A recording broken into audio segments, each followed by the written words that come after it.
សួស្តីបងប្អូនទាំងអស់គ្នាថ្ងៃនេះខ្ញុំចង់បង្ហាញពីរបៀបធ្វើតេស្ត LA តិចណាតេស្តពិនិត្យថ្ងៃដែលមេជីវិតញីធ្លាក់ណាអានេះគឺជាតេស្តនេះតេស្តថ្មីណាតេស្តថ្មីនឹងប្រអប់ហ្នឹងយើងបើកប្រអប់ហ្នឹងមកអញ្ចឹងមកណានេះយើងហាយវាមកអញ្ចឹងមក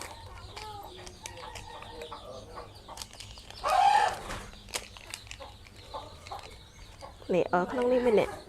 អានេះសញ្ញាព្រួយមកវាអញ្ចឹងពេលដែលយើងដាក់ទឹកនោមក៏យើងចលក់វាអាខាងនេះចុះក្រោមណាចលក់អាខាងសញ្ញាព្រួយនេះចុះក្រោមនេះទឹកនោមណា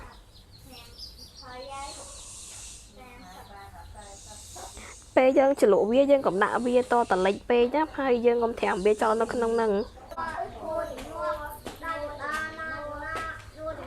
អានេះពេលដែល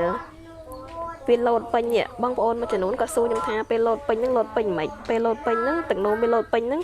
ជាងលោតដល់អាគំនូនេះអាគំនូដែលវាឡើងពណ៌ក្រហមមួយឆ្នូតហ្នឹងហើយយើងទុកវារយៈពេល5នាទីបើសិនជាវាលោត2ឆ្នូតអាហ្នឹងបានន័យថាមេជីវិតញីរបស់យើងធ្លាក់នៅថ្ងៃហ្នឹងប៉ុន្តែបើសិនជាអត់មានទេវាលោតតែ1ឆ្នូតទេអាហ្នឹងយើងអត់ទាន់មានមេជីវិតញីធ្លាក់នៅថ្ងៃហ្នឹងទេណាអញ្ចឹងយើងរងចាំ5នាទីបើសិនជា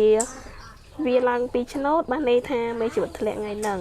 ប៉ុន្តែបើសិនជាមានតែមួយទេ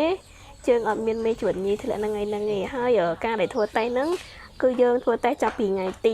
10បានន័យថាយើងមករដូវបាន10ថ្ងៃយើងរាប់ចាប់ពីថ្ងៃទី1នៃការមករដូវរបស់យើង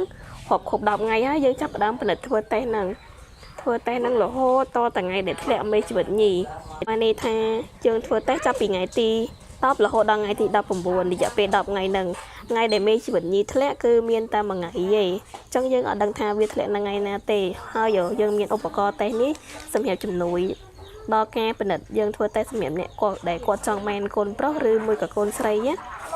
គាត់អាចទិញតេស្តនេះទៅពិនិត្យបានគាត់អាចតាក់ទងតាមលេខទូរស័ព្ទរបស់នាងខ្ញុំបានឬមួយក៏អាចតាក់ទងមកតាមរយៈ Facebook ក៏បានដែរ